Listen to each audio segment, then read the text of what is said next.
Gracias por la invitación. Gracias también al INUVE, a la Universidad de Extremadura, a la Consejería y, por supuesto, al Servicio Extremeño de Salud.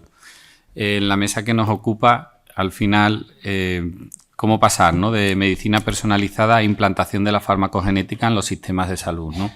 Cómo podemos pasar de unas muestras de laboratorio, de unos resultados que tienen que ver con una serie de máquinas, etcétera, a una verdadera estrategia poblacional que nos permita mejorar la prescripción farmacológica en el Servicio Extremeño de Salud y además hacerla en términos poblacionales que tenga que ver realmente con la ciudadanía extremeña, que es lo fundamental, ¿no? Yo soy psiquiatra y como psiquiatra pues estoy realmente concienciado con hacer medicina personalizada, porque al final es verdad que cualquier pastilla, cualquier inyección que podamos poner los psiquiatras abre las puertas de alguna manera a muchas palancas de cambio posteriores de las personas de manera continuada en sus vidas, ¿no? Como puede ser una psicoterapia, la rehabilitación psicosocial, inserción laboral, programas de pisos supervisados, ¿no? Al final lo que buscamos es prescribir de manera personalizada, prescribir de manera segura, porque una reacción adversa a un medicamento o un efecto secundario intolerable de alguna manera descarajota completamente la planificación clínica y terapéutica de una persona y la aparta completamente de su vida.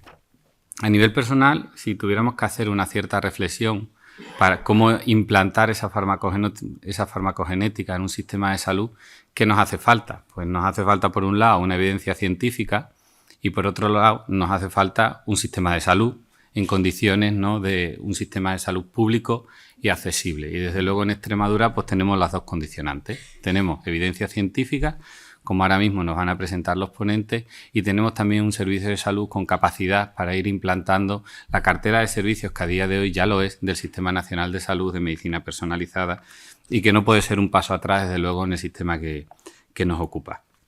Les presento a la doctora Eva Peña. Ella trae la ponencia Farmacogenética y Suicidio.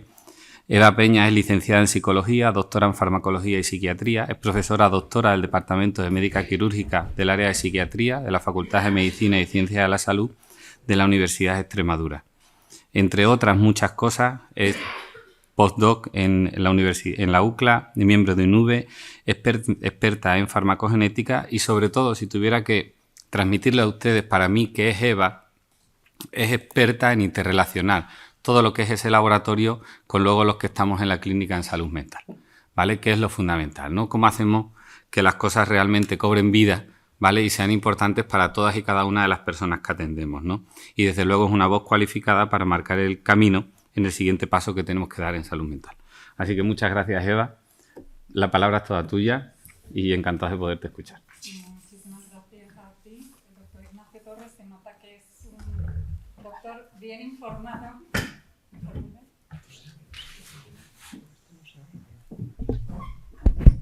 Sí. Como estudiante también de doctorado, desarrollando el trabajo en esta línea, ¿no?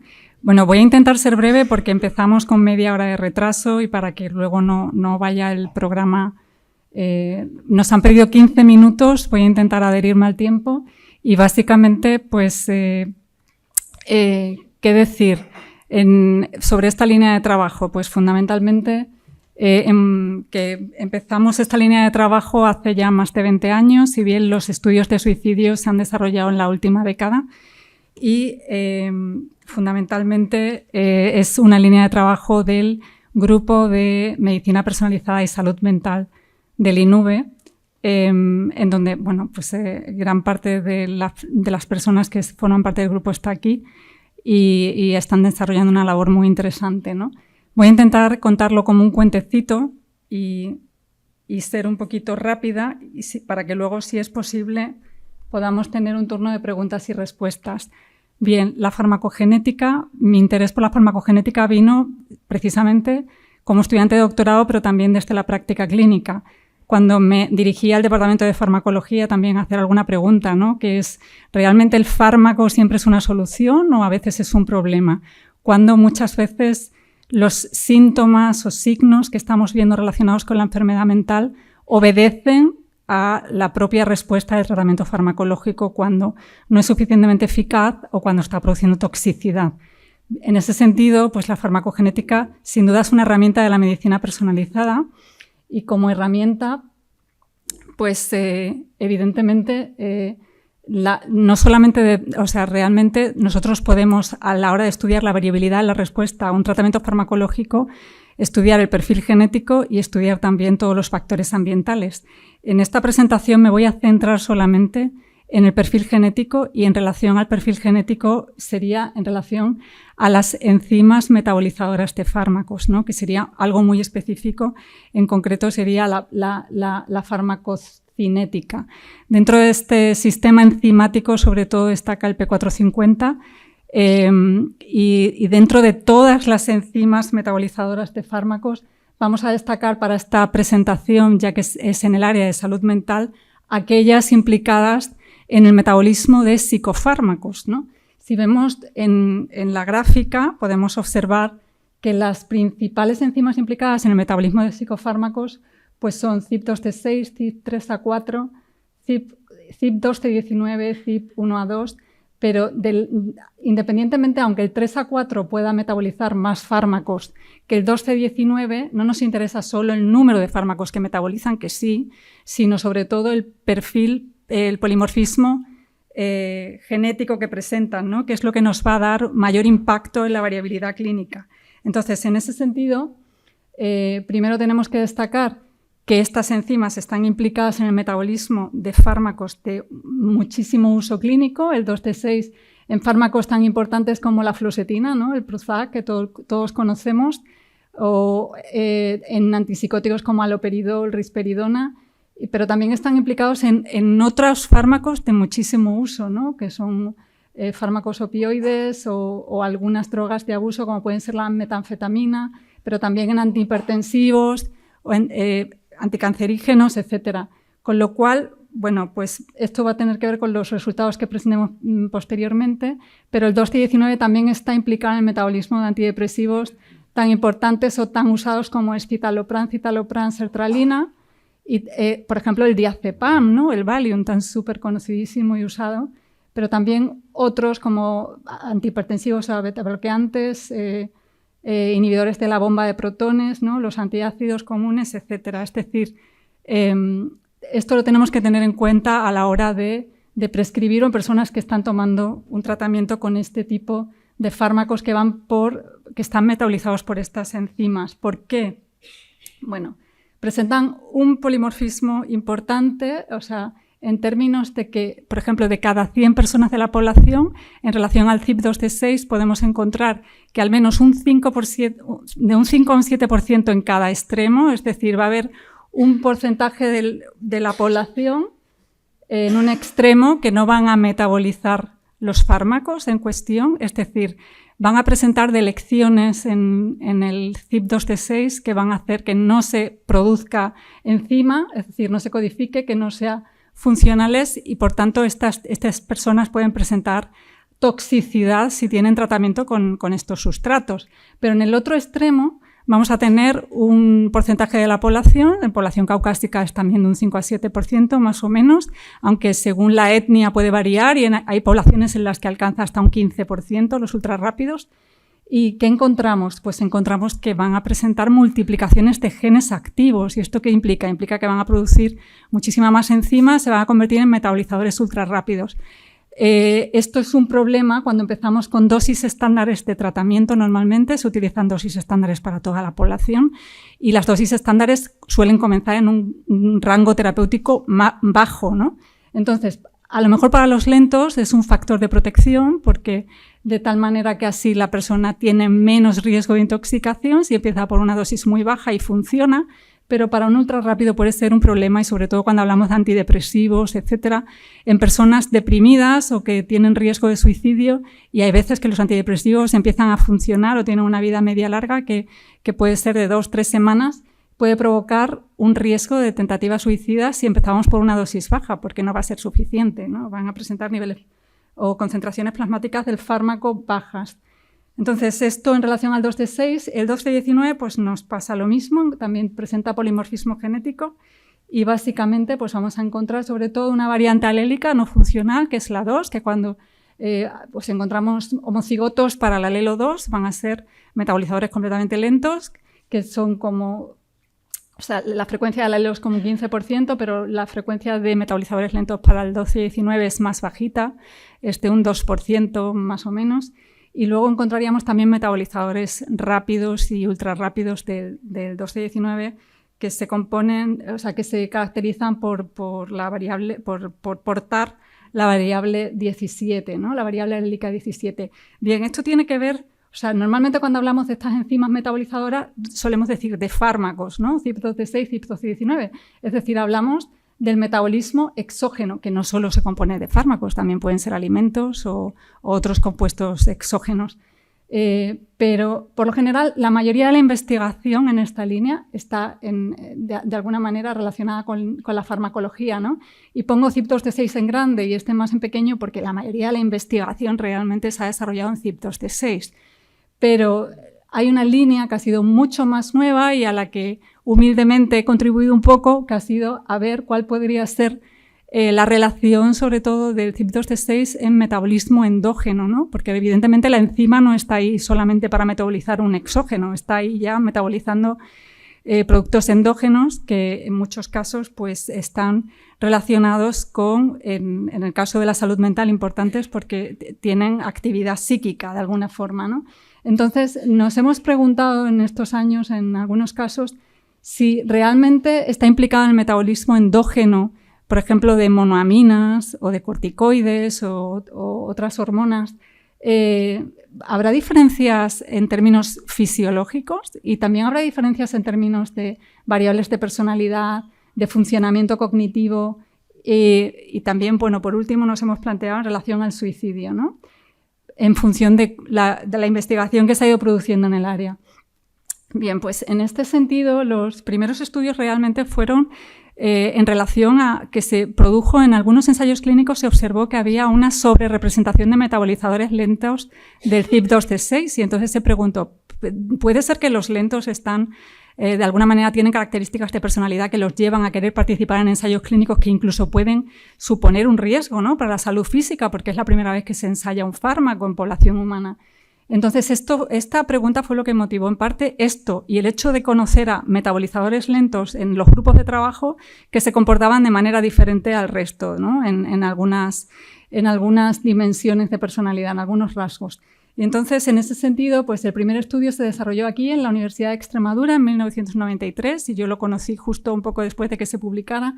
Y me llamó la atención porque se aplicaban las escalas de personalidad de las Karolinska, o sea, del Instituto Karolinska de Estocolmo, que tenían un enfoque psicobiológico, ¿no? Muy interesante, y entonces realmente medían componentes de monoaminas. Y la hipótesis fue, ¿puede haber diferencias en la personalidad de los metabolizadores lentos con respecto al resto en función de si estas enzimas están implicadas en el metabolismo de compuestos como la serotonina, la dopamina, que realmente son importantes desde el punto de vista psicológico? Bueno, pues lo que en 1993 fue una pregunta, realmente se ha ido demostrando después con el tiempo y es la implicación del 2D6 en el metabolismo de serotonina, en la recuperación del paso 5-metoxitriptamina, y también se ha visto que hay diferencias en función de ser metabolizador lento o ultra rápido o no en los niveles de serotonina en plaquetas, ¿no? Entonces, bueno, pues nos preguntamos después, bueno, ¿esto ha sucedido solo aquí en Extremadura o puede que suceda en otras poblaciones? Entonces quisimos replicar el estudio, ahí ya participé personalmente y hicimos en una población muy parecida, solo que en Cuba, casi 15 años después, ¿no? O sea, era una población independiente en una facultad de medicina de La Habana. Y nos planteamos, en este caso se medía genotipo, pero también se medía el fenotipo, ¿no? O sea, la capacidad de hidrosilación de un fármaco test, en este caso de brisoquina, con una alta afinidad a la enzima. Y lo que se observaba básicamente es que sí, que los metabolizadores lentos en este caso presentaban diferencias importantes en personalidad en 4 subescalas y además los resultados se replicaban en una población totalmente diferente, con tiempo de diferencia, con características culturales de diferencia, o sea, marcada, ¿no? Y bueno, aquí podríamos hablar de cuáles son estas diferencias, pero la realidad es que en ese momento no sabíamos porque podría parecer que los metabolizadores lentos tenían sintomatología relacionada con trastornos de ansiedad, etcétera, pero luego, bueno, hemos ido un poco aclarando todo esto Y la realidad es que estudios en aquella época también demostraron que el CYP2D6, como se creía, no solo se expresaba en hígado, ¿no?, para detoxificar, sino que se expresaba en el intestino y sobre todo también en cerebro. Y en cerebro se expresaba en zonas que eran esenciales para el funcionamiento cognitivo. Con lo cual nos preguntamos, bien, hemos utilizado un test de personalidad que sí está sujeto a variables culturales, o sea, pueden ser factores de confusión. ¿Qué tal si pasamos una batería neurocognitiva muy completa? En aquel momento se había validado el CANTAP, que es un Cambridge Neurocognitive Test, ¿no? Muy interesante, y entonces medimos una población importante y vimos que los metabolizadores lentos se comportaban de una manera totalmente diferente en una tarea neurocognitiva que es esencial para el funcionamiento psicológico, ¿no?, que es la atención sostenida, la capacidad de vigilancia. Es decir, los metabolizadores lentos son capaces de perseverar durante muchísimo más tiempo que cualquier otra persona en la atención y la vigilancia ante una tarea y de dar una respuesta eficiente, ¿no? Entonces, bueno, aquí realmente parecía que el metabolizador lento había desarrollado, ¿no?, podríamos decir, el hecho de no poder, hipotetizamos, ¿no?, que a lo mejor evolutivamente había desarrollado una capacidad de protegerse ante posibles tóxicos del ambiente, ¿no? Y por eso había desarrollado tantísimo la hipervigilancia y la atención sostenida, y era capaz de discriminar a veces y de permanecer alerta en tareas.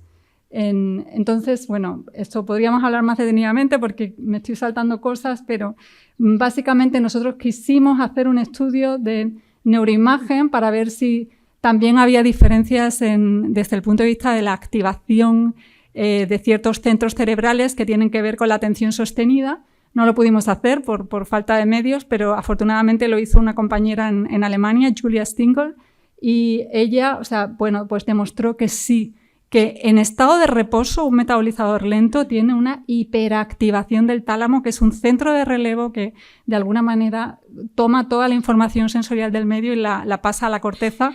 Y bueno, hasta descansando están como en alerta, ¿no?, vigilantes, curioso. Vale, pues en relación a los metabolizadores lentos, en esta línea, pues posteriormente se estudió, salió publicado por este mismo grupo una observación que era que los metabolizadores lentos en muestras de psiquiatría forense parecían morir menos por suicidio en aquel momento que el resto. En aquel momento no habían determinado metodológicamente los ultrarrápidos porque tiene cierta complejidad determinarlos. Entonces solamente vieron. Y fue curioso porque dijeron, bueno, en principio podríamos esperar que un lento se intoxicara más si está con tratamiento con sustratos CYP2D6, ¿no? Pero en principio no, habían desarrollado esa capacidad de no intoxicarse, ¿no? Esto en muestras de psiquiatría forense, que habían muerto intoxicados por sustratos CYP2D6 en este caso, pero justo después dijeron, pues bien, determinemos los ultrarrápidos a ver qué pasa. Y en el mismo grupo, en Suecia, encontraron que eran los metabolizadores ultrarrápidos los que tenían mayor riesgo de suicidio. Bueno, pues cuando salió justo publicado este trabajo, pues yo estaba trabajando en colaboración con el Hospital de Bellvitge en Barcelona y observamos, decidimos genotipar a la población que estábamos estudiando, una población clínica, y observamos que había 3 veces más riesgo entre los metabolizadores ultrarrápidos de presentar una historia de tentativa suicida que entre las que no eran metabolizadoras ultrarrápidas, ¿no?, independientemente de que estuvieran en tratamiento o no con fármacos.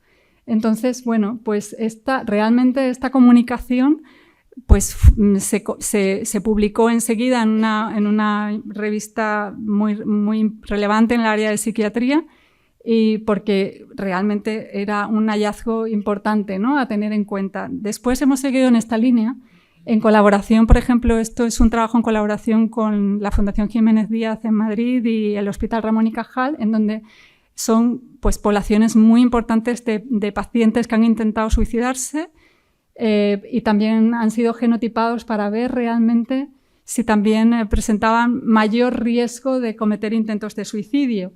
Y entonces lo que observamos fue, a partir de pasar una escala de características objetivables relacionadas con la tentativa suicida, es decir, que realmente habían hecho todo lo posible por asegurar el éxito, ¿no?, de la tentativa, encontramos que sí, que cometían intentos de suicidio mucho más severos aquellos que eran ultrarrápidos con respecto a los que no.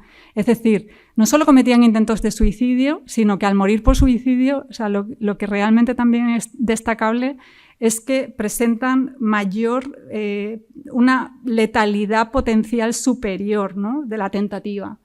Bien, pues en este sentido, por ejemplo, posteriormente ha habido, estos son mucho más recientes, pero en este estudio nos invitaron a participar, es del 2017, también un Molecular Psychiatry, en colaboración con el Instituto Karolinska de Estocolmo, y bueno, pues vimos que los TIP2C19, los ultrarrápidos, presentan mayor suicidalidad y presentan mayor tendencia a la depresión también, ¿no? Esto lo han encontrado también en un estudio en China y lo han encontrado también en otro estudio en colaboración de Alemania e Italia, muy recientemente, con lo cual, bueno, pues nos habla realmente de la importancia que también tienen estas enzimas en el metabolismo endógeno, ¿no?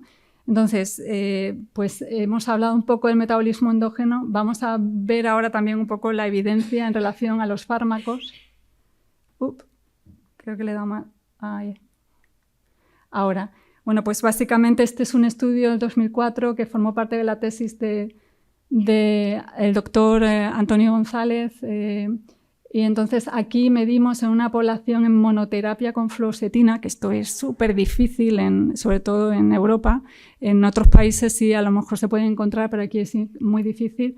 Y lo que se observó era cuáles eran las concentraciones plasmáticas del fármaco en función del número de genes activos, ¿no? Por encima de más de 2 genes activos, pues se vio que las concentraciones plasmáticas de fluoxetina eran muy bajas en relación a los metabolizadores lentos, ¿no? O sea que esto confirma realmente. Esto es otro estudio en donde se vio que las personas resistentes de alguna manera a tratamientos con antidepresivos que son sustratos TIP2C6, pues también se encontraban mayor número de metabolizadores ultrarrápidos entre ellos, con lo cual se pudo corregir esto para que pudieran ser los tratamientos eficaces, ¿no? Y este fue un estudio que desarrollamos en el Instituto de Psiquiatría de México, en Ciudad de México, y entonces estudiamos una serie en donde sí que tenían solo monoterapia o con fluoxetina o con amitriptilina, que son 2 sustratos TIP2C6, y lo que observamos es que todos los metabolizadores ultrarrápidos abandonaron al primer mes de tratamiento. Tenían sesiones de seguimiento y todos los metabolizadores ultrarrápidos se fueron del estudio, que no sabemos si es porque se fueron porque no encontraron eficacia en el tratamiento recibido o no, ¿no? Porque en este caso se empezaban con dosis de inicio en el tratamiento bajas. Bien, en relación a sustratos TIP2C19, también en función de las concentraciones plasmáticas, según sean ultrarrápidos o lentos, pues también vemos que el escitalopram presenta diferencias en las concentraciones importantes, ¿no? En función de que seas metabolizador lento o metabolizador ultrarrápido para el TIP2C19. No solo eso, sino que ser un metabolizador ultrarrápido TIP2C19, recibir un tratamiento por primera vez con escitalopram que no te va a funcionar, te hace estar por lo menos, o sea, te hace tener que cambiar de tratamiento hasta 3 veces más que cualquier otra persona en el primer año de tratamiento, ¿no? Con el consecuente posible agravamiento y coste que esto supone no solo para la persona, para la familia, sino para el propio sistema de salud. Entonces, bueno, otro de los enfoques que adoptamos fue, bien, si las 2 enzimas son importantes, se han estudiado por separado, ¿por qué no planteamos como un algoritmo que nos permita ver la capacidad o la actividad conjunta, ¿no? de metabolización de ambas enzimas, ya que la mayoría de los pacientes que tienen un trastorno mental o que tienen riesgo de suicidio van a recibir un tratamiento muchas veces caracterizado tanto por antidepresivos como por ansiolíticos como por antipsicóticos. Entonces, ¿por qué no ver la actividad conjunta y ver si esto todavía incrementa más el riesgo, ¿no? Y así fue. Este fue un estudio con una población de 600 personas de Montpellier, en el sur de Francia, y encontramos que la capacidad conjunta incrementaba el riesgo de... se me fue. Aquí, es que no veo. incrementaba el riesgo de la severidad del suicidio, ¿no? Es decir, a mayor actividad conjunta, mayor el riesgo, y a menor actividad, menor el riesgo. Con lo cual, bueno, este ha sido el último estudio publicado, que fue con otra población de Montpellier recogida en los últimos años, una población en la que se siguió longitudinalmente. Dijimos, también la capacidad combinada podría predecir la recidiva o un nuevo intento de suicidio durante el año siguiente de seguimiento en todos aquellos que cumplen con las visitas psiquiátricas y que toman la medicación. O sea que esto, pues normalmente la gente o abandona o deja de tomar la medicación, pero nos encontramos que sí, que tanto la actividad combinada CYP2D19 incrementa considerable el riesgo no solo de un intento nuevo, sino de varios intentos en el año siguiente, a pesar de estar en tratamiento farmacológico.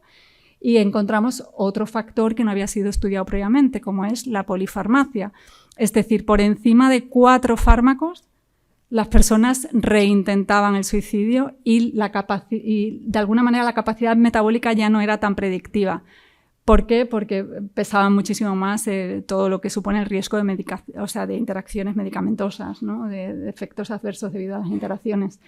Bien, pues recientemente hay estudios, por ejemplo, se ha criticado muchísimo, hay cada vez más evidencia clínica sobre la necesidad realmente de implementar test farmacogenéticos en la práctica clínica para guiar, ¿no? el tratamiento con antidepresivos, antipsicóticos y también ansiolíticos, y para poder identificar cuáles son los fármacos más apropiados en función al perfil genético de los que la persona se puede beneficiar desde el inicio. Este estudio es relevante porque ha habido muchísima polémica con respecto a que los antidepresivos confieren un riesgo de suicidabilidad mayor, sobre todo en población adolescente y joven, ¿no? Y curiosamente, este estudio lo que manifiesta es que el riesgo se asocia. Este riesgo se debe en gran medida a que son metabolizadores lentos o ultra rápidos, ¿no? Este tipo de jóvenes. Y luego, bueno, pues este último estudio publicado en el Sistema de Salud canadiense ya nos da una evidencia mucho mayor sobre la necesidad de testar con estos genes y sobre todo para guiar el tratamiento antidepresivo, ¿no? en la práctica clínica. Bien, lo que estamos viendo en los estudios que están en marcha actualmente básicamente es que el 80% de los pacientes que están en tratamiento con psicotrópicos o con fármacos realmente orientados a mejorar la salud mental, pues de alguna manera toman sustratos tanto 2D6 como 2D19 y el 85% en polifarmacia, es decir, por una población que tome al menos un antidepresivo, por lo general toma de media 3 fármacos y sin considerar los que se utilizan para enfermedades somáticas, ¿no?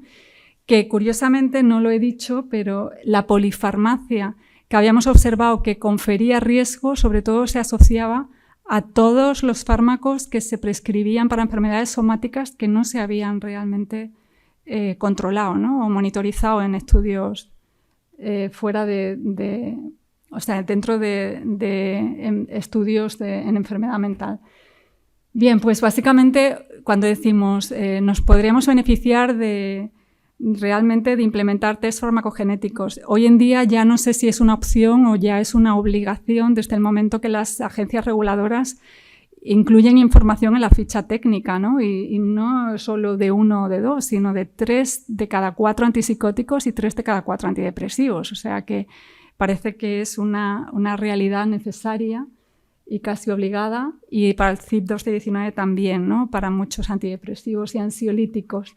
Entonces, sin duda, hoy sabemos que el problema del suicidio es un problema relevante de salud pública que ha crecido en los últimos años alarmantemente. Afortunadamente, los últimos estudios dicen que después de la pandemia, que se creía que se había disparado, ha habido una ligera bajada. No se sabe si es porque se ha perdido calidad en la recolección de datos.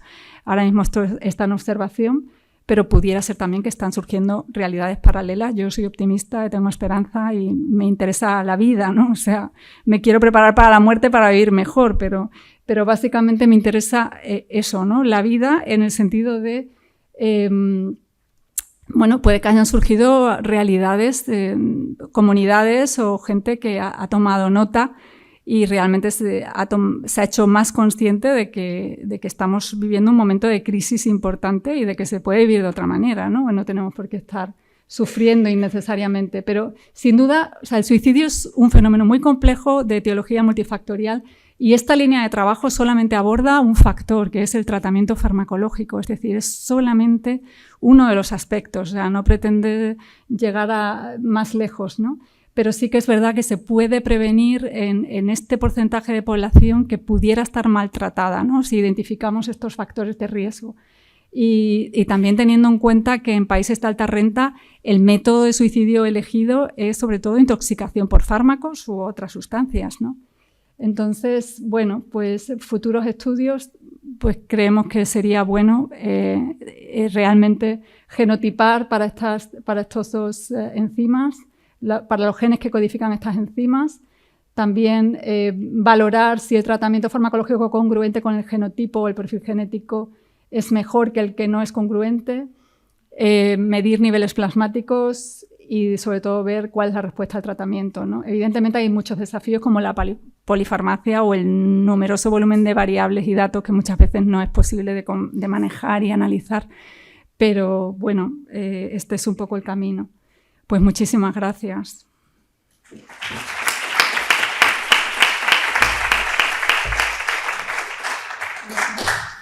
Me doy cuenta que me he pasado el tiempo, o sea que luego no sé si habrá tiempo para preguntas o no. Sí. Pues luego, si podemos, aprovechamos. Muchísimas gracias, Eva, por tu presentación, desde luego ilustrativa de la complejidad del fenómeno, pero arroja y aporta esperanza para un acto tan complejo, tan sencillo aparentemente, pero tan complejo como es prescribir un fármaco, ¿no? Alguien con un episodio depresivo mayor, ¿no? Y lo que condiciona a la larga a esa persona y las múltiples variables de salida. Pues nada, Carmen, todo tuyo. Bueno, en principio, buenas tardes a todos los presentes. Me gustaría agradecer a la INUVE el darme la oportunidad de estar esta tarde aquí y también darle mi agradecimiento al doctor Adrián por darme la oportunidad de estar en su grupo de investigación. Esto puede sonar un poco de ser pelota y demás, pero para nada. Y voy a explicar el porqué. Yo creo que Adrián, como el conjunto también de investigadores que forman parte del INUVE, y el INUVE como nos da la oportunidad, ¿vale?, a los investigadores de poder seguir trabajando. Da la oportunidad de formar a nuevos investigadores. En mi caso, como ha dicho antes Adrián, yo me formé aquí en la Universidad de Extremadura, hice mi tesis doctoral aquí. Pero como muchos investigadores que se forman aquí, nos tenemos que ir fuera. Gracias a que él me dio la oportunidad, yo pude volver, y gracias a institutos como el INUVE, eso es una posibilidad para otros muchos. Al igual que también en el grupo tenemos gente que se está formando. Eso es una gran oportunidad, ¿vale? Entonces, hay muy pocos centros como el INUVE, pero es importante y por eso destacar esa labor. Al igual también que yo empecé mi labor científica investigando bacterias, ¿vale? Era investigación básica. A mí se me ha dado la oportunidad de pasar al salto de la clínica, que eso nos permite crecer de forma profesional. Para mí es todo un reto. Y poder aprender en un grupo, y de Adrián, que es que somos los líderes ahora mismo, por ejemplo, en nuestro campo. Entonces yo creo que he de destacar esta tarde tanto la labor del INUVE como todos los investigadores que forman parte del INUVE. No es fácil tampoco ser líder de un grupo de investigación. Son muchísimos caldeos de cabeza lo que llevan. Y siempre luchando por conseguir dinero que va a ser para financiar la formación del personal. Entonces, era lo único que me gustaría destacar esta tarde, porque son jornadas del INUVE, ¿vale? Como a mí me toca presentar al doctor Gerardo, para mí Gerardo es el típico perfil que representa lo que es el INUVE. Gerardo tiene un perfil clínico, tiene un perfil de investigador y tiene un perfil docente. No es fácil desarrollar únicamente la labor clínica, eso ya quita todo el tiempo de tu vida, pero es que además llevar la labor investigadora, y no solo eso, sino de poderla transmitir a todos los estudiantes, ¿vale? Ese es el perfil que quiero resaltar de él. Y ahora pues ya paso a lo que sería una presentación más oficial. El doctor Gerardo Blanco Fernández es jefe del Servicio de Cirugía Hepatobiliopancreática y Trasplante Hepático del Hospital Universitario de Badajoz y profesor titular en la Facultad de Medicina en la Universidad de Extremadura. Es licenciado en Medicina y Cirugía por la Universidad de Extremadura en el año 1998. Desarrolló su periodo de residencia en la especialidad de Cirugía General y del aparato digestivo en el Hospital Universitario de Badajoz, que compaginó con los estudios de doctorado en investigación dedicada a la farmacogenómica y fundamentalmente a su implicación en la hemorragia digestiva como efecto adverso de fármacos. Su labor clínica ha pasado de la cirugía general a la cirugía hepatobiliopancreática y el trasplante hepático, labor que ha acompañado con colaboraciones en varios proyectos multicéntricos de investigación. Como trayectoria investigadora, he de destacar que ha participado en numerosos proyectos de investigación de ámbito autonómico y nacional, publicando numerosos artículos en revistas de alto impacto, destacando las últimas publicaciones, 25 publicaciones en los últimos 4 años, así como la dirección de tesis doctorales. Pero además su labor clínica investigadora es de destacar su vinculación en la Universidad de Extremadura, donde es profesor titular vinculado desde el 2020. Y bueno, hoy tenemos el placer de contar con él y nos hablará de medicina personalizada y trasplante hepático. Tiene la palabra. Muy bien, muchas gracias, Carmen, por tu presentación. Y bueno, después de la presentación de la doctora Peña, que demuestra una trayectoria investigadora pura, pues la verdad es que uno se siente aquí pequeño, ¿no? Porque intentas hacer labor clínica lo mejor que puedes y labor investigadora, bueno, pues muy tangencialmente comparado con lo que hemos visto, ¿no? Yo cuando era residente me decía un amigo mío, neumólogo, me decía, ¿pero qué hace un cirujano purificando ADN? ¿No? Pues empezamos a hacer la purificación de ADN para buscar las relaciones farmacogenéticas que había en la hemorragia digestiva y yo le decía, a ver, utilizo un microlitro del purificado para cada prueba. Si me equivoco tengo un montón. En la clínica no tenemos esa posibilidad. Con lo cual a mí realmente me relaja venir a jugar con el ADN, ¿no? Entonces lo veía de esa manera y creo que es la manera que tenemos que transmitirla a los residentes. La investigación es muy atractiva y yo creo que podemos convertirla en algo relajante, en algo divertido, en un hobby, en algo, bueno, pues que podemos dedicarlo como si fuera ocio. Es una forma romántica de verlo, es mi forma de verlo y me gustaría transmitírselo así a los que vienen detrás, ¿no? Bueno, entrando en el tema de medicina personalizada, no lo he querido centrar solo en farmacogenética porque, bueno, pues el trasplante en sí conlleva muchas otras áreas de personalización que vamos a ir viendo. Este es el esquema de la presentación que voy a seguir. Hablaremos de una pequeña introducción con algunas áreas de personalización para que ustedes lo conozcan.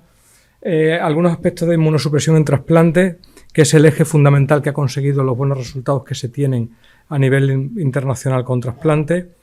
La farmacogenética del fármaco Princes en trasplante a día de hoy, que es el tacrolimus.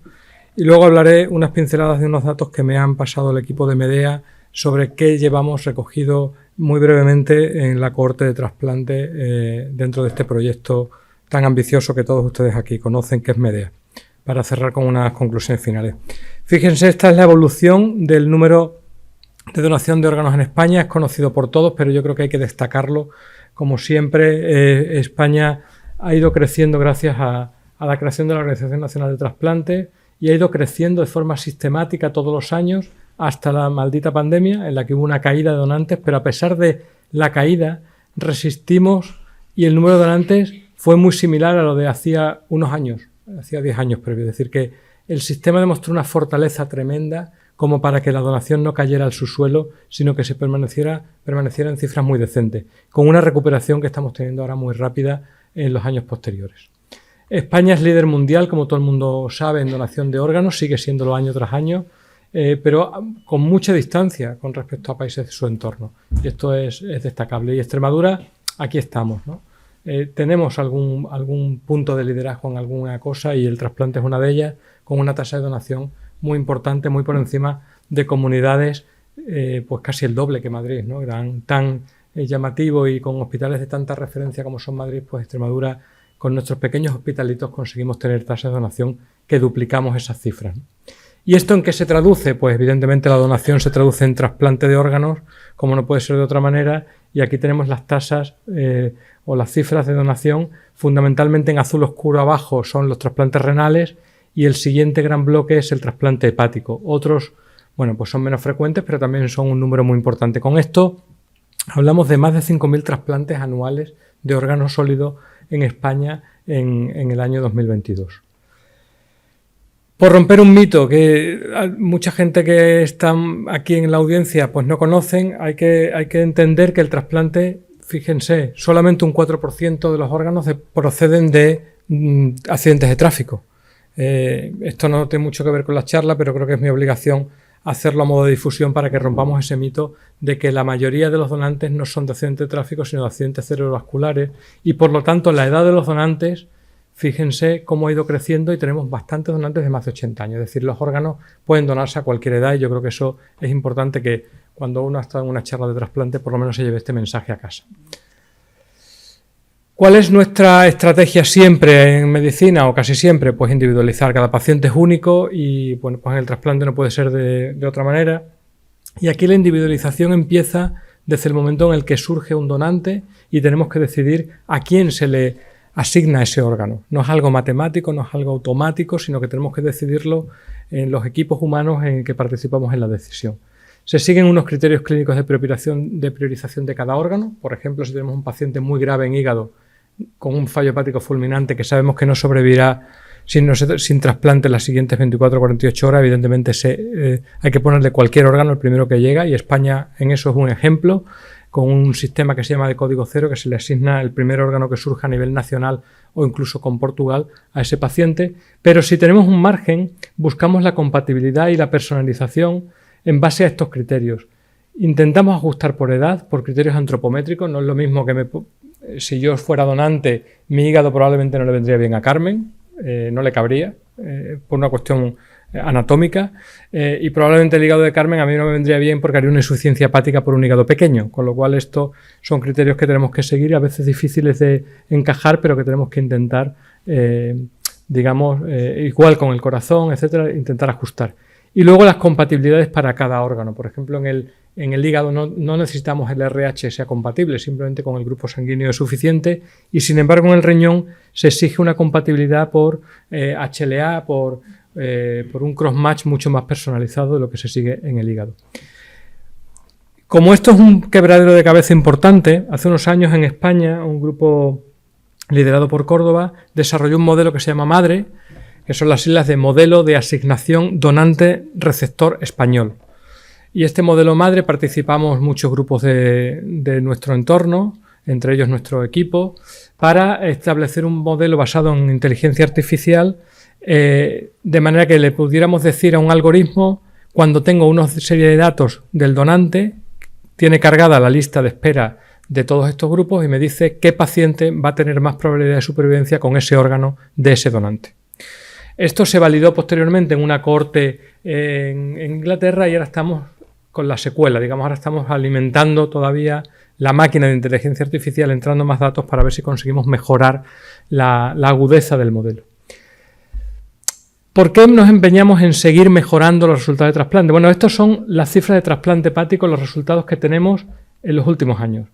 Bastante estabilizado, una supervivencia de 3 meses del 95%, es decir, ese 5% de pacientes que se pierden son mortalidad postoperatoria, son consecuencias de la cirugía, infecciones, complicaciones hemorrágicas, complicaciones de cualquier cirugía mayor que supone el trasplante.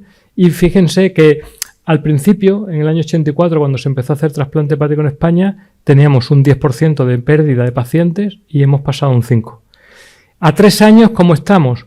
Pues estamos en torno al 85%. Es decir, hay un 10% de pacientes que perdemos en esos primeros 3 años. Y ahí, en ese pequeño margen, que es muy pequeño para las estadísticas, pero muy grande para las familias que pierden un paciente, es donde tenemos que trabajar en mejorar los resultados del trasplante, ¿no?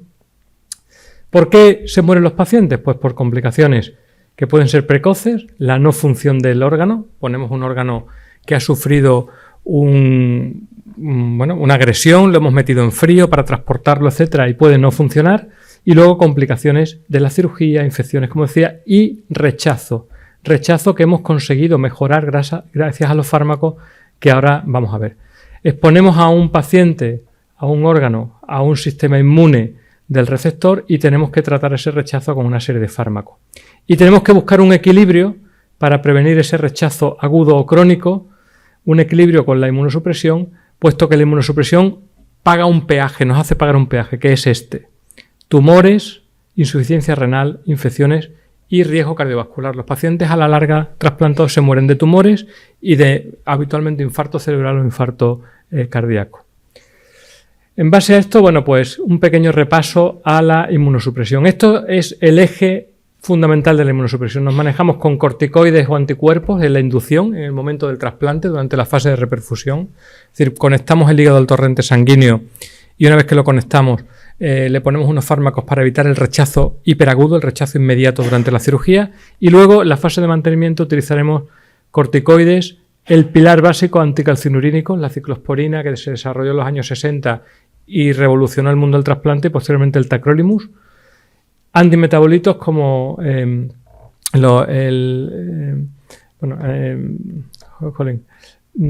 se me ha olvidado el nombre comercial, pero bueno, antimetabolitos, y los inhibidores de mTOR como es el sirolimus o el everolimus. El micofenolato, quería decir. Bueno, la base fundamentalmente es el tacrolimus, lo tenemos aquí. ¿Y qué consecuencias pagamos por el tacrolimus? Estos son los efectos secundarios de todos los fármacos. El tacrolimus va a ser nefrotóxico, neurotóxico, factores cardiovasculares y tumores de novo. Pero fíjense, algunos fármacos como los antimetabolitos o como los inhibidores de mTOR, el sirolimus o el everolimus, tienen como efecto la hiperlipemia. Vamos a tener que utilizar fármacos hipolipemiantes en estos pacientes, en la mayoría de ellos. ¿Qué podemos decir de la farmacogenética del tacrolimus? Bueno, pues normalmente la ventaja que tenemos en el trasplante es que nos manejamos en base a niveles. Aplicamos una dosis, habitualmente damos una dosis alta y vamos ajustando, esto es lo que hace la mayoría de los grupos, para disminuir la dosis al máximo posible para conseguir los niveles en rango terapéutico. Hay grupos que prefieren mantener dosis un poco más altas de lo establecido, y lo ideal sería tener una estrategia que no nos evitara ese pico inicial, que pudiéramos ajustar la dosis para que desde el principio consiguiéramos los niveles suficientes. Es decir, esto es lo que suelen hacer los niveles suben y luego los ajustamos, y hay pacientes que nos cuesta muchísimo coger niveles y tardamos días. ¿Qué pasa en ese periodo de días en el que estamos por debajo del rango terapéutico? Nos exponemos a un rechazo en un momento muy precoz del posttrasplante, en el que un rechazo puede tener consecuencias muy perjudiciales, incluso la muerte del paciente. ¿Y qué pasa con el fármaco? Bueno, pues el fármaco se absorbe por vía digestiva, pasa por el enterocito intestinal y llega al hígado.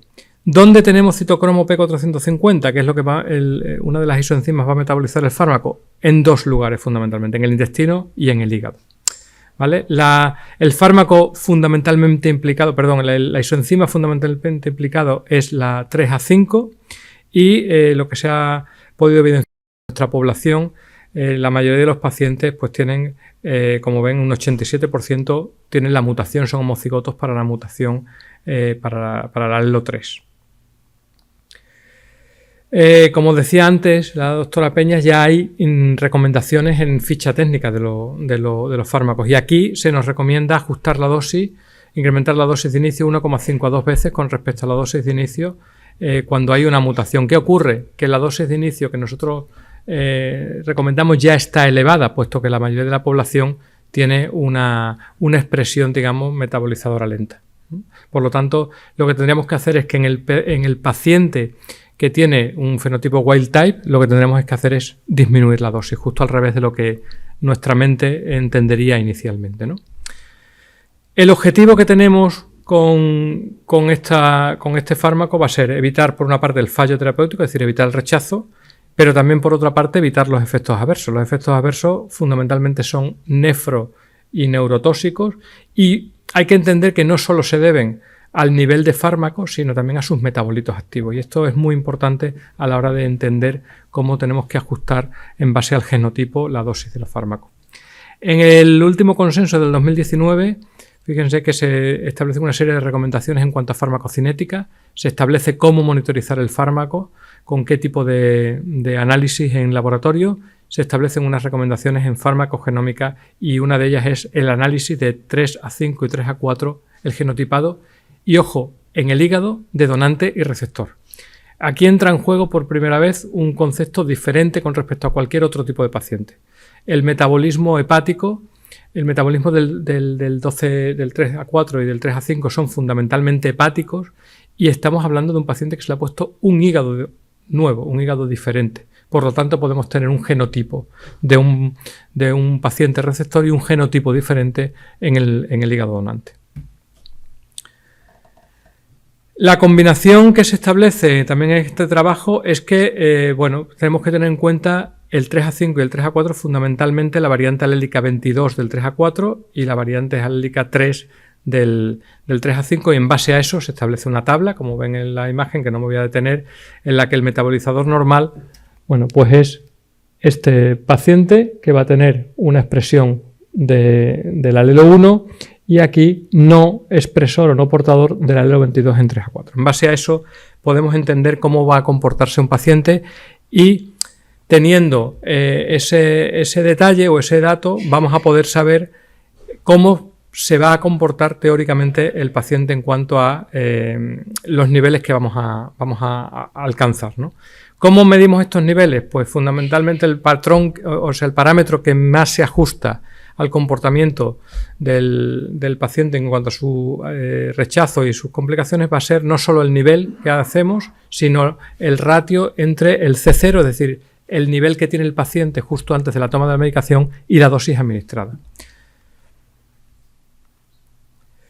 Bueno, han empezado a surgir algunos trabajos, sobre todo en trasplante renal. Llegaron este trabajo con 240 pacientes trasplantados renales en el que se genotipó el 3A5, se analizó cómo se comportaba el tacrolimus solo o asociado a las cápsulas de Gucci. Es un trabajo chino. Las cápsulas de Gucci, no sé si lo conocen, es un preparado a base de etanol que parece que es hepatoprotector, y fármacos bastante frecuentes. Están aquí compañeros de infectología que saben que hay criterios para establecer tratamiento antifúngico en pacientes trasplantados, como son la caspofungina y la micafungina, y se administró o se determinó los niveles en estos pacientes en las 3 primeras semanas post-trasplante y se estableció un modelo farmacocinético a través de un modelo de predicción de Monte Carlo en el que vieron cómo había que administrar la dosis según el genotipo. Y fíjense que a medida que el paciente iba expresando el alelo 3 en heterocigosis o en homocigosis, pues la dosis, al ser metabolizador intermedio y lento, la dosis inicial que había que administrar era menor para alcanzar los niveles. Y cuando le daban esta cápsula de Gucci había que incluso reducir más todavía la dosis inicial. Sin embargo, con la caspofungina y micafungina no se alteraba los niveles de fármaco, no así como ocurre, como todos sabemos, o los que estamos en clínica con otros fármacos antifúngicos como es el fluconazol. Pues en este otro trabajo igualmente se ha valorado la utilización de otro fármaco, el voriconazol, junto con el tacrolimus, y pues se ha visto que en la C0, el ratio C0, es decir, la dosis, el nivel 0 con respecto a la dosis, es mayor en estos pacientes cuando se asocia voriconazol. Empezamos a hablar ya de interacciones, además de solamente el fármaco aislado, que es lo que más se parece a la vida real. Hay un metaanálisis que presento en la pantalla en el que, decimos esto, ¿qué trascendencia tiene luego en clínica, en práctica real? En trasplantados renales se ha visto que, como nos movemos con niveles, no como lo que hemos visto en la presentación anterior, que administramos una dosis de fármaco y no sabemos qué pasa con los niveles de ese fármaco, aquí la trascendencia que se ha visto real es mucho menor de lo que se esperaba. Es decir, vemos que en el metaanálisis los niveles sí que parece que se favorece la forma de alcanzar esos niveles mucho más precozmente, de una forma más eficaz, cuando se genotipa al paciente, pero en cuanto a retraso o alteración de la función no hay trascendencia en el metaanálisis. Tampoco la hay en cuanto a las tasas de rechazo, que digamos era el efecto terapéutico que buscábamos, y tampoco tiene una consecuencia negativa en cuanto a la supervivencia del injerto si no genotipamos al paciente. Es decir, que lo que hemos podido ver es que al tener niveles, realmente nos estamos guiando por los niveles y realmente el genotipado no parece que sea tan determinante a la hora de manejar estos pacientes trasplantados de inicio. Probablemente el futuro esté en otro foco que veremos ahora.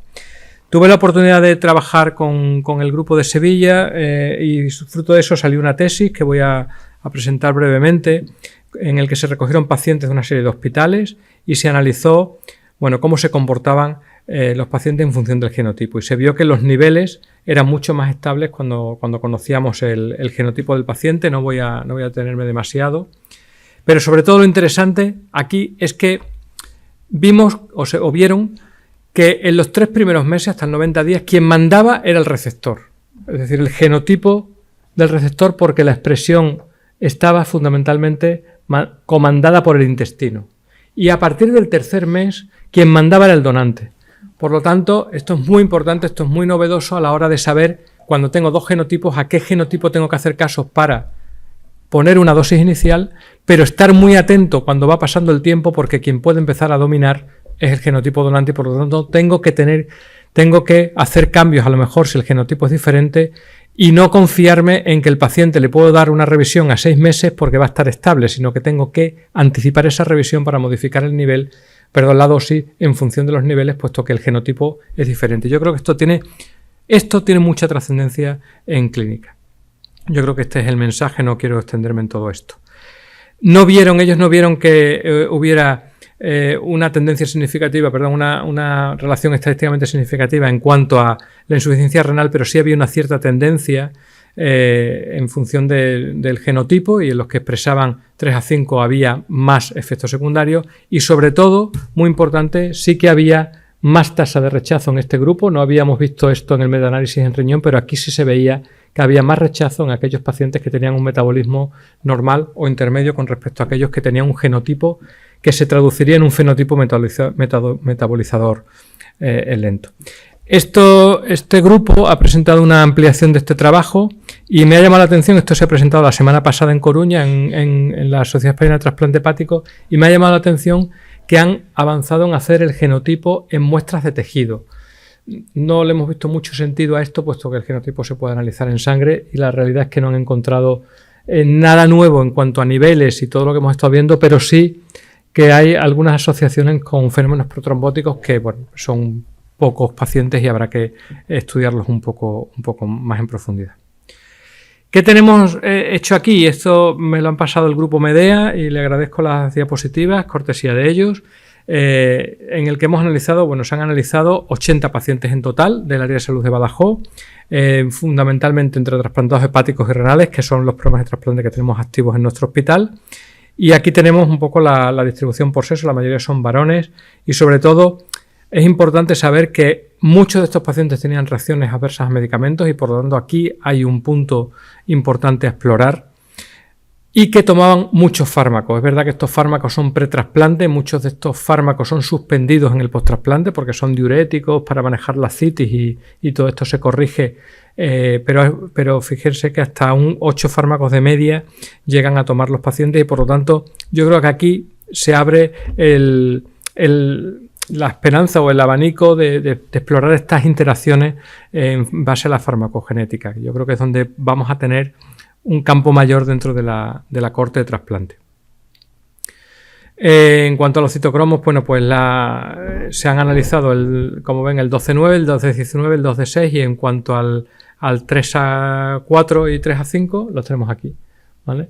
Aquí tenemos, y esto se corresponde con lo que sería más o menos la población caucásica europea, que es lo que hemos visto en los estudios previos, ¿vale? No somos diferentes a pesar de estar tan aislados, ¿no?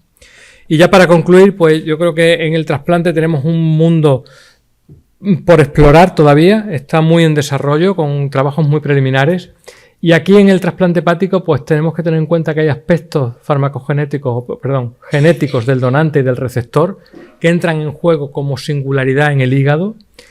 Y por supuesto muchos aspectos clínicos, que es el potencial que tiene Medea de poder integrar estos aspectos clínicos de otros fármacos, otras entidades intercurrentes que surgen, que afectan al intestino, sobre todo en el posttrasplante inmediato, que hacen que alteren la absorción, etcétera, y que eso nos va a permitir hacer un ajuste de dosis inicial que, aunque en el riñón no se ha demostrado que tenga un impacto clínico relevante, en el hígado parece que sí lo tiene, por lo que hemos visto por el grupo del Virgen del Rocío. Sobre todo nos va a ayudar a mejorar esos efectos adversos, y yo creo que aquí, en este último punto, donde tenemos donde habrá mucho que decir, que es en las interacciones de toda esta cantidad de fármacos que utilizan estos pacientes en el día a día. Bueno, muchas gracias.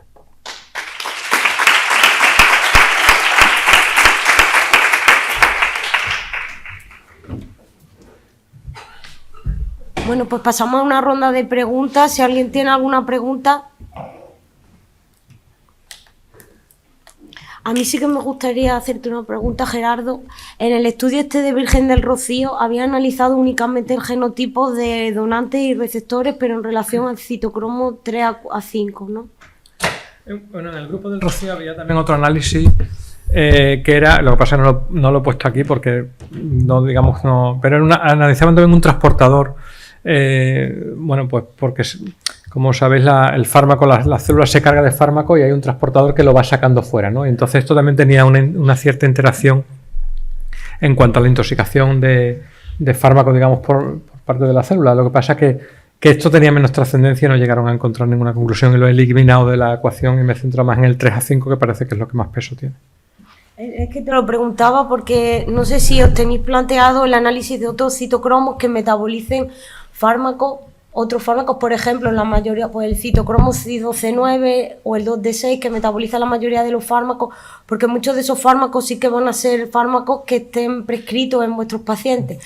No a lo mejor para el riñón, pero sí en el hígado, porque la mayoría de la metabolización de esos fármacos se realizan en el hígado. Y por tener en cuenta también el genotipo del receptor, o sea, del donante, porque sí que es verdad que pasados los 3 meses, ahí tendría importancia ese genotipo. Bueno, de hecho yo creo que esa es una de las fortalezas del proyecto Medea, ¿no? Que no se centra en un solo gen, sino que se analizan una batería de genes que tienen una trascendencia global, es decir, que la corte de trasplante es una corte muy pequeñita además y muy inicial. No tenemos todavía la correlación, que hay que cargarla, ¿no? La correlación de estos niveles de fármacos y todo esto, pero es una corte muy pequeñita dentro de un gran grupo de pacientes. Fijaros que hemos presentado 80 pacientes de 5.000 y pico de pacientes que están metidos en Medea. La fortaleza es el análisis de todos los genes. Yo creo que esto es novedoso y pionero a nivel mundial, el que no nos centremos en un solo gen, sino en todos los genes, todos los estudios genéticos, todos los genes que se estudian, y así poder ver y decir, oye, pues con el informe genético que vosotros emitís, pues aquí tenemos que tiene este comportamiento para 12-6, 12-9, 12-19, 3 a 5, y con esto pues sabemos qué fármaco, pues un paciente trasplantado puede necesitar un antidepresivo o un ansiolítico. Un paciente trasplantado necesita seguro un AINE, y si tiene un 12-9 metabolizador con un fenotipo metabolizador lento y le voy a dar un AINE, pues voy a tener más riesgo de a lo mejor una hemorragia digestiva, voy a ser más insistente en la protección gástrica, o en fin, que yo creo que esta es la fortaleza de Medea, el análisis de varios genes, siendo conscientes de que en vida real los pacientes no toman un único fármaco, como nos presentaba la doctora Peña, esa población tratada con un solo fármaco antidepresivo. Los pacientes toman muchísimos fármacos. Yo creo que eso es muy, muy, muy interesante. Sí, vale. Y en la línea de esa idea también he de resaltar que en el trabajo que ha presentado la doctora Eva, sí que ellos, por ejemplo, encontráis que la tentativa suicida aumenta, y hacéis un análisis muy interesante, que es analizar 2 genes, citocromos 2D6 y 19, porque es lo que decía el doctor Gerardo, que únicamente analizando un gen muchas veces no... Claro. La importancia de unir el análisis de varios genes. Eso es, sí, así es. Nosotros esto en nuestra, yo lo que fue mi tesis, era Pleistoceno medio, en el 2008 ya publicamos la interacción que podía haber entre 12-8 y 12-9 a la hora de potenciarse en el desarrollo de hemorragia digestiva por antiinflamatorios, ¿no? Así que ahí ya vimos que no solo tenía sentido ver un solo gen, sino cómo se comportaban 2 genes que podían actuar en el metabolismo de ese fármaco, aunque uno fuera dominante, ¿no? Yo, en relación con lo que traéis, ¿no?, de varios genes, y también, ¿no?, con al fin y al cabo el grupo, ¿no?, de INUVE, Medicina Personalizada y Salud Mental, ¿no? Yo querría escuchar también un poco qué nos podría decir Eva, ¿no?, a los clínicos, ¿no?, porque pareciera que aparece un análisis, ¿no?, farmacogenético en el HARA, ¿no?, el famoso HARA de Sistema de Información Sanitaria, y entonces automáticamente todos damos un paso atrás, ¿no?, y lo consideramos casi un enemigo, ¿no? ¿Qué pudiera decirnos también para que en la práctica clínica lo incorporemos, ¿no? Porque yo creo que la base de todo esto es cómo que los clínicos incorporemos en nuestro día a día, ¿no? A ver, en la clínica es lo que comentaba el doctor Blanco, muy complicado llevar muchos de los resultados a la clínica. Lo primero que hay que empezar haciendo es de prescribir todo lo que no sea absolutamente necesario, porque claro, ese es uno de los mayores factores de confusión y de posibles interacciones, ¿no? Pero una vez que ya se ha de alguna manera dado solamente los fármacos fundamentales, habrá que ver cuál es el grado de polifarmacia, porque es verdad que en esta población los pacientes están sobremedicados y además luego, o sea, si además preguntas por otro tipo de remedios que puedan estar utilizando en casa, ya se puede complicar la cosa soberanamente, porque hay muchísimos remedios que tienen también actividad, o sea, que pueden tener, que pueden estar metabolizados por estos sustratos, ¿no? Entonces, pues hay que ir con paciencia, poco a poco, y además también sabemos que en la respuesta al fármaco no solo influye el genotipo, también van a influir otros factores clínicos que pueden incluso ser mucho más predictivos de respuesta que el propio genotipo, que es lo que hemos visto una vez que hay polifarmacia, ¿eh? La polifarmacia pesa mucho más que determinar los genotipos. O sea que, bueno, pues habrá que ir poco a poco, no sé, para algunos casos. En el caso del trasplante, que tenemos la gran suerte de, teóricamente, tenemos un nivel de fármaco, es decir, monitorizamos diariamente el nivel de fármaco o cada 2 días, y luego cuando se va el paciente de alta se monitoriza, pues, inicialmente más frecuentemente y luego, pues, cada 3 meses, etc. Pero monitorizamos un nivel que es el nivel C0, es decir, justo el de antes del toma de la medicación, y todo lo que pasa durante el metabolismo de ese fármaco y los metabolitos activos que existen, muchas veces culpables de efectos secundarios, claro, están ahí, claro, ¿no? Y parece que se está viendo que a lo mejor lo que habría que ajustar, además de la dosis, es nuestro nivel C0 objetivo en función del perfil genético. Porque lo que ha pasado a la hora de metabolizar ese fármaco también es importante, no solo el nivel C0. Qué bueno, muy interesante. Sí, muy interesante. ¿Alguna pregunta? Silvia. Sí. Yo quería poner en valor la importancia que tiene todo lo que has expuesto. Bueno, de trasplante estoy yo menos puesta, perdóname, Gerardo, pero del tema de la farmacogenética y de la metabolización. Yo quiero poner de manifiesto que yo fui una de las alumnas, bueno, por supuesto Adrián lo sabe, de las que ese primer estudio de la Facultad de Medicina, y de ahí yo llevo arrastrando, que me voy a poner ahora lo de metabolizador lento aquí, sobre todo por lo de la fijación estupenda y de la polifijación que debemos de tener, ¿no? Un beneficio que nos vamos a poner aquí una etiqueta, pero sí me gustaría ver de qué manera podemos de verdad concienciar a nuestros compañeros de la profesión clínica de esa especial atención a algunos efectos secundarios de determinados fármacos que yo como paciente lo he tenido y no me los han tenido en cuenta, y es verdad que me los han provocado y me los siguen provocando, vamos. Porque yo lo conozco, nosotros en este ámbito hay muchos que lo conocen, pero te aseguro que la inmensa mayoría de nuestros compañeros no tienen ni la más remota idea, por decirlo fino. Sí, bueno, esto es un problema no solo aquí, sino en mundial. Quiero decir que está en una fase ahora mismo que lo que se requiere es formación, ¿no? Y lo que comentábamos antes, ¿no? Con el doctor Torres le comentábamos que la gente cuando sabe, todo el mundo quiere hacer lo mejor posible. O sea que lo único que realmente también necesitamos artistas de la comunicación, porque hay mucha resistencia, hay mucho prejuicio y también la gente está muy cansada, ¿no? Pero ahora mismo lo que se requiere es formación de profesionales y que conozcan un poco, porque todo el mundo, y además Medea está creando también herramientas para facilitar la prescripción, ¿no? Para asistir a los profesionales, con lo cual, bueno, todo apunta a que si vamos poco a poco y hacemos todos lo mejor posible, llegaremos. Perdona, Eva, que quería brindarte desde aquí, si os parece oportuno, una especie de pequeño cursito, aunque sea online, pero cursito de concienciación, ¿eh? No digo, incluso a través de la plataforma online de la Escuela de Ciencias de la Salud, porque creo que la concienciación evidentemente empieza también por la formación y aunque sea, iba a decir, perdonarme, en plan viñeta, no es el sentido, pero no... O sea, esto es verdad que hay que entenderlo para comprenderlo, pero de momento solo con que llegara a un determinado público prescriptor, yo creo que ya... Bueno, el doctor Llerena, no sé si está por ahí, está haciendo ya ha empezado a hacer formación a través del Colegio de Médicos desde Madrid y ya hay como 700 inscritos, o sea que sí que hay una perspectiva esperanzadora. Estupendo. Y tú eres la jefa de la escuela, con lo cual estupendo. Pues por eso lo brindo. Yo lo digo así de claro, o sea, tú eres la jefa de la Escuela de Ciencia de la Salud, pues genial.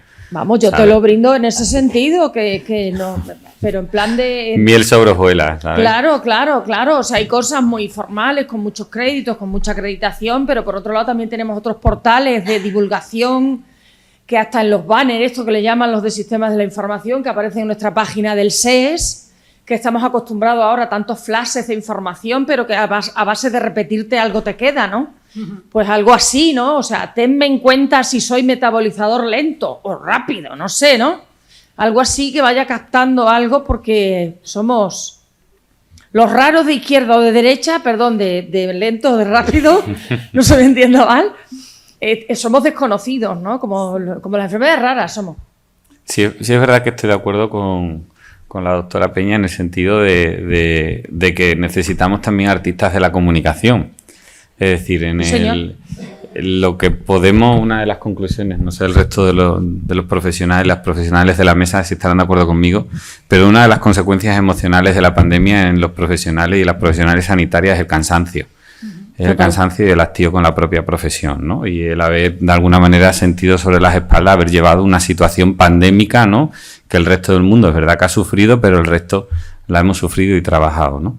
Entonces, creo que necesitamos esos artistas de la comunicación. A lo mejor hay que meterle otro tipo de maneras para comunicarlo a través de infografías, vídeos, no lo sé, ¿eh? No tengo ni idea. Esto es locura. Si me permitís, y que estamos aquí en un ambiente coloquial, que los jóvenes me perdonen, ¿no?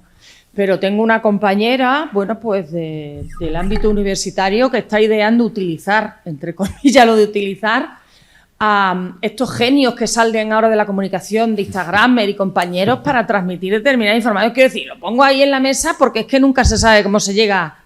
Esta gente ya no ve la tele, ¿eh? O sea, y los ordenadores para la serie. Bueno, desde Medea se hizo un vídeo divulgativo que ganó un premio, que lo puede explicar Carmen, o sea que... Sí, realizamos un vídeo que era informativo del proyecto y de la farmacogenética en sí, con conceptos muy básicos que lo explicaba muy bien, la verdad. Luego también otra labor que se hace, que estamos haciendo el grupo, es que nosotros damos docencia, explicamos como píldora o algo de información a los estudiantes de quinto de medicina, en la asignatura de farmacología. Se les pues introduce si me permites, conceptos de farmacogenética. Yo que soy profe de fisio, en mi otra, como decían esta mañana Adrián en mi anterior vida, yo creo que debería extenderse a otros profesionales del ámbito sanitario, porque hoy por hoy los médicos son los que menos tiempo pasan con el paciente. Y es verdad que tanto, por ejemplo, enfermeros como fisioterapeutas pasan mucho tiempo como para que sean conocedores y son a los que les cuentan todo. He ido al médico, me ha dicho, me ha preguntado, pero fíjate lo que tengo y no me ha mirado siquiera. En fin, me incluyo que soy médico, claro, no me meto conmigo misma, quiero decir que es verdad. Y que yo haría extensivo ese, si quieres, ese informativo o esas pequeñas píldoras pues, para el resto de profesionales sanitarios. A ver, también la idea ahora de Medea es la implementación en clínica, en el SES, y también una de las cosas que queremos hacer es docencia a todos los prescriptores del SES. Entonces eso sí que lo tenemos en mente, porque es que vemos que es necesario. Pues yo, como del Consejo Rector de INUVE y de Medea y de todo lo que necesites. Vale. Damos por terminada la mesa, proseguimos con el programa. Muchas gracias.